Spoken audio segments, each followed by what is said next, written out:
Dr. Ewen Cameron was president of the American and Canadian Psychiatric Associations. He ran the Allen Memorial Institute, which was founded in 1943 with funds from the Rockefeller Foundation. Nazi paperclip scientists made their way into the CIA and military-sponsored mind control programs here in the United States and Canada. Some of these scientists were friends of Dr. Cameron. Money for Dr. Cameron's operation came from the CIA and was funneled through the Cornell Society for the Investigation of Human Ecology. The systematic annihilation or depatterning of a subject's mind and memory was accomplished with overdoses of LSD, barbiturate sleep for 65 days at a stretch, and electroshock therapy at 75 times the recommended dosage. Psychic driving, the repetition of a recorded message for 24 hours a day, programmed the empty mind. The Canadian government settled a class action lawsuit by 250 former patients of Dr. Cameron decades later, but no person or institution has ever been disciplined or punished for these activities.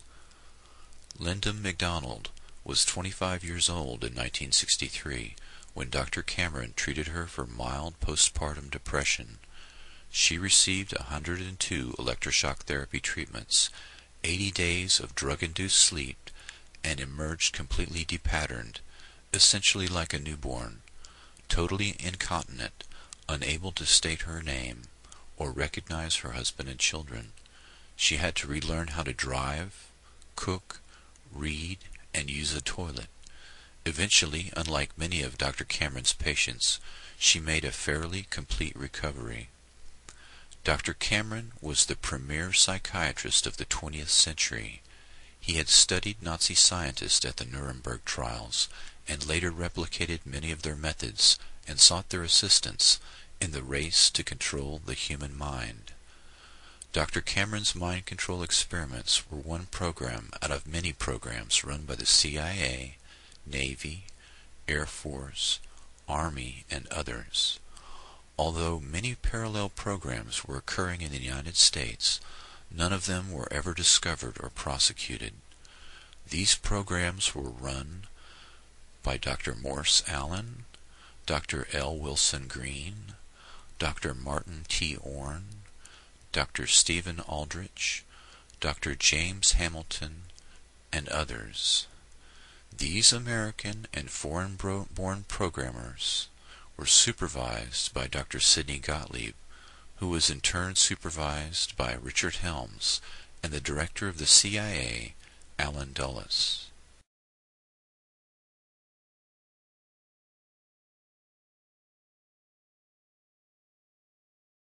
I was tired, I was depressed, my back was hurting. And so he said to the children's father, why don't you go to Montreal and visit this Dr. Ewen Cameron, this famous man who has all of these accolades, and have an assessment. So we went. My medical file even says that I took my guitar with me. And that was the end of my life. Within 3 weeks, Dr. Cameron decided to call me an acute schizophrenic and ship me up to the sleep room. I was in a coma for 86 days. 86 days of unbroken sleep. Yeah. Total comatose state. I had to be toilet trained. I was a vegetable. I had no identity. I had no memory. I'd never existed in the world before. Like a baby. Just like a baby that has to be toilet trained. Pictures, and I know who that is, who they are, but I don't remember them as my children at all. I mean, I know that they came from my body, but there's no, that's all. I don't know, and that's because I was told that. So these are my children.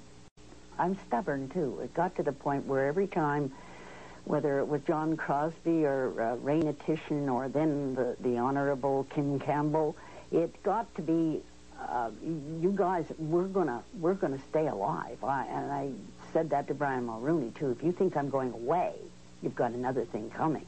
I'm not going to go away. I finally discovered...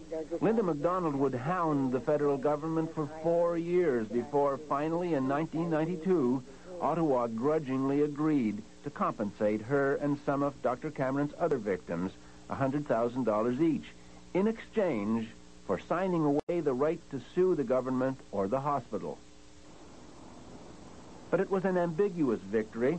Ottawa refused to acknowledge any wrongdoing at the Allen, a conclusion backed up by a legal review of what happened there. It was an awful feeling to realize when I found this out that the man whom I had thought cared about what happened to me didn't give a damn. I was a fly, just a fly.